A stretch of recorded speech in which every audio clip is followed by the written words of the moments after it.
Welcome to China in Focus. I'm Tiffany Meyer. Our top story, information on a U.S. radar installation and American troops leaked on the dark web. Why the victim country says China is behind it. More than 30 U.S. defense contractors are visiting Taiwan. Their visit just 2 weeks after China sanctioned Boeing over selling arms to the island. June 4th marks the 35th anniversary of the Tiananmen Square massacre. A congressional panel zoomed in on what happened on the infamous day and the ongoing struggle for freedom inside communist China. The Chinese people are free to assemble, to act, and to speak. They demand freedom, democracy, and political reform. And an Australian rare earth mining company reportedly hit by a cyber attack. This comes after the country ordered several China-linked investors to sell off their shares in the company.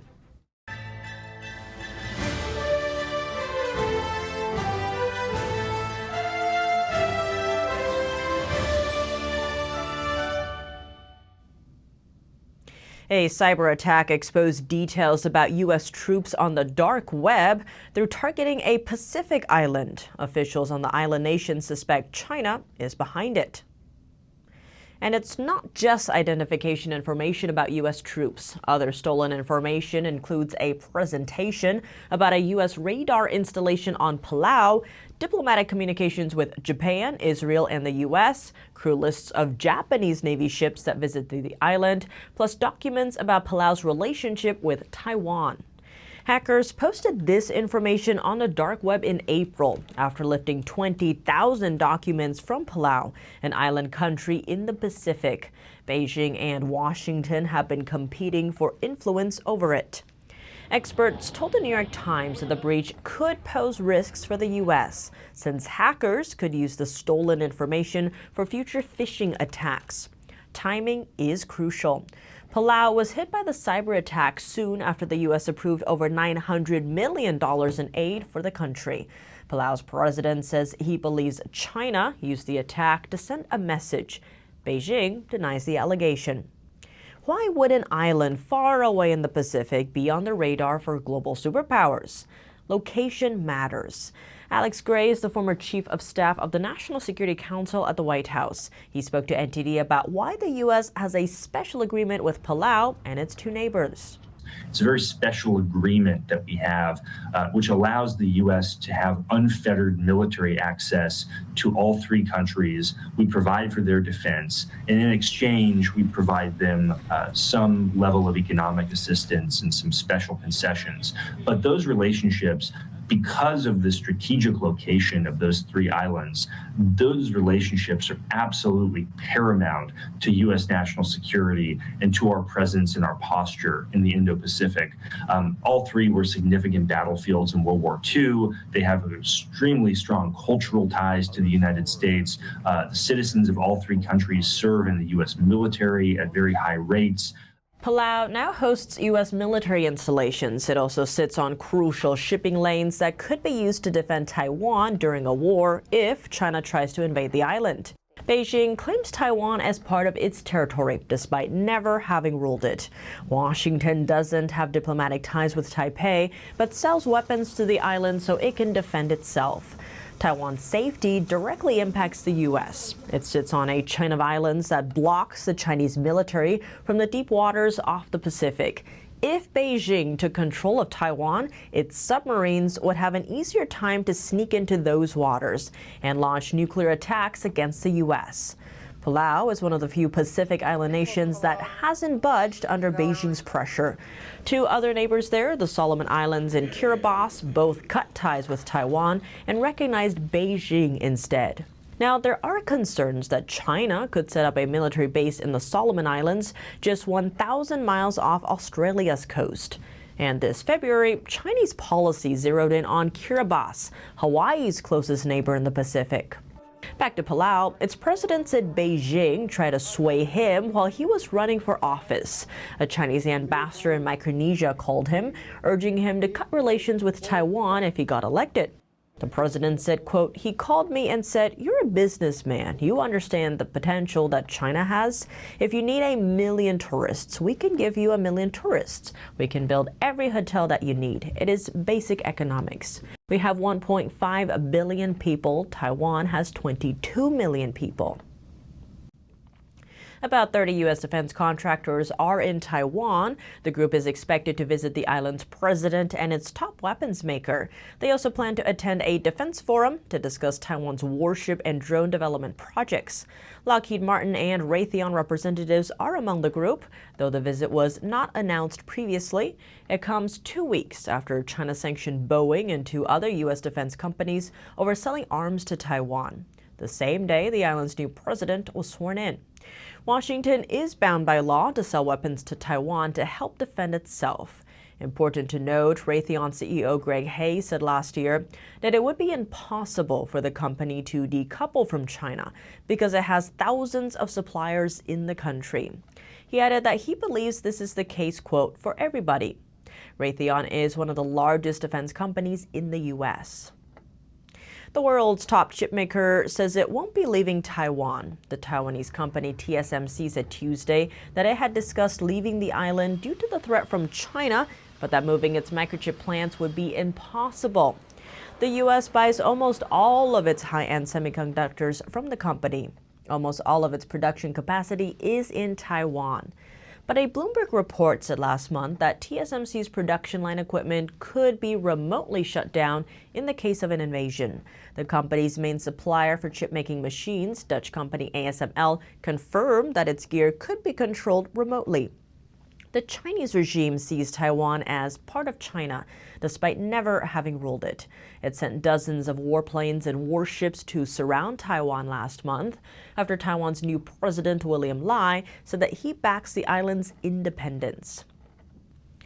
Today, June 4th, marks the 35th anniversary of the Tiananmen Square massacre in Beijing.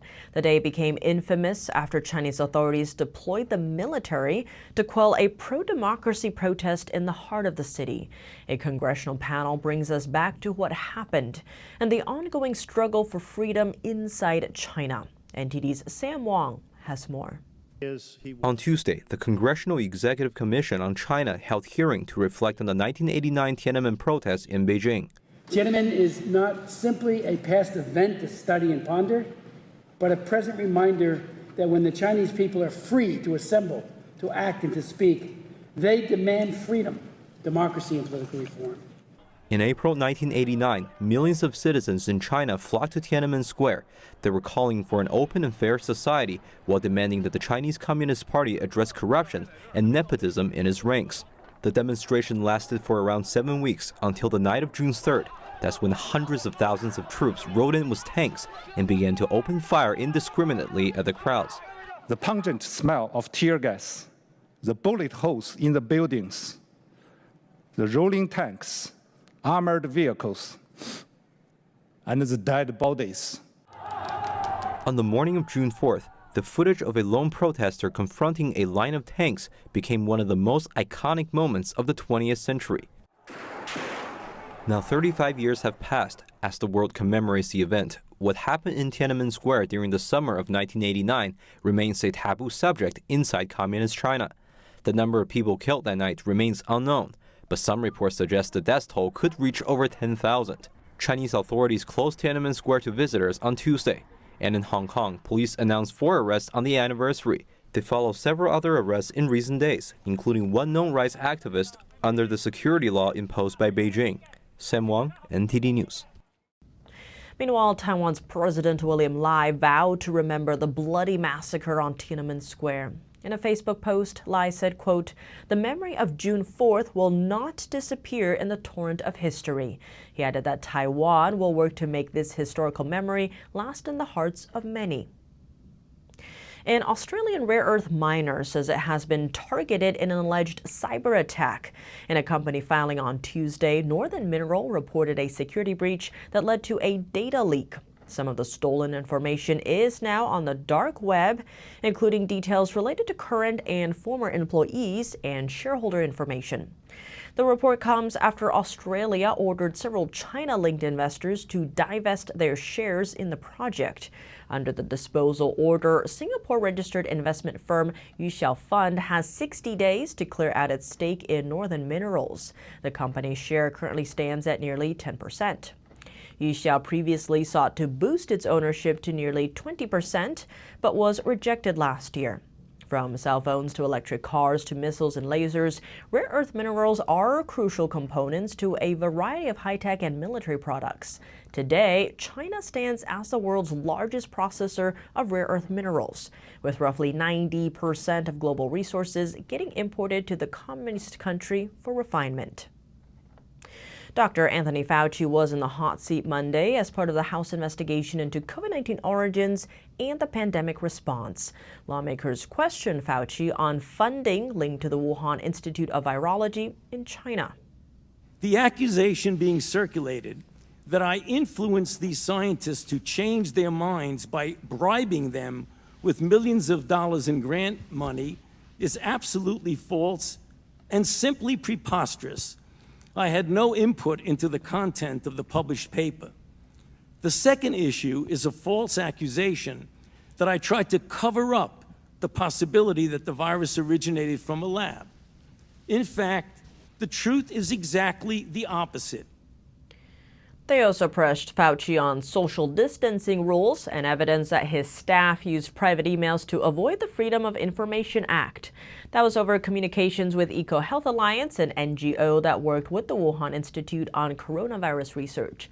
Fauci denied suppressing the COVID-19 lab leak theory. He testified that he never influenced research on the origins of the virus. The House Select Subcommittee on the Coronavirus Pandemic has held over 20 hearings since it launched 15 months ago. A Chinese lunar probe is on its way back to Earth after collecting soil and rock samples from the far side of the moon and raising China's flag on the lunar surface. The country's space program is part of a growing rivalry with the U.S., though Washington still holds the lead in space exploration programs. Rick Fisher, senior fellow at the International Assessment and Strategy Center, weighs in. China, in my opinion, wants to control the moon, wants to control access to the moon in order to enforce its eventual political, military, and economic hegemony on the Earth. Ultimately, the Chinese Communist Party does not want the United States or other democracies accessing resources or energy from space or the moon in order to fight back against a Chinese hegemony on the Earth. During the mission, China's space probe became the first of any country to display its national flag on the moon's far side, the side that always faces away from Earth. Back to the mission itself, experts say these samples will help the country understand the lunar system. Beijing looks to build a research base on the moon and land astronauts on the lunar surface for the first time by 2030. NASA vows to send its astronauts to the moon again after over 5 decades and is scheduled to do so 4 years ahead of its Chinese counterpart. That's all for today's China in Focus on YouTube. We're now sharing a shortened version of our program here after being demonetized for 3 years. If you'd like to support us, consider donating. Find us at donorbox.org/China-in-focus or subscribe to our partner platform Epoch TV, where you can watch our full episodes. Just click the link down below. Here's what to look out for in our second half. Beijing locking down Tiananmen Square and Hong Kong police making arrests. All this as cities worldwide mark the 35th anniversary of a pro-democracy protest that ended in a violent massacre in China's capital city. Over in London, a theatrical play is unraveling the events of China's June 4th massacre. We look at the story of an elderly couple's heartfelt quest to honor their fallen son. Nothing could make me reacted the way that I reacted emotionally, physically, psychologically. I couldn't sleep the whole night. I thought I was reliving every single detail of that trauma. And a new move to guard against the dangers of communism in America. A Texas state representative discusses a powerful mission. Discover how he plans to counter the ideology with a striking new monument honoring the victims of communism. More on that after the break here on China in Focus. Thanks for watching China in Focus. I'm Tiffany Meyer. See you tomorrow.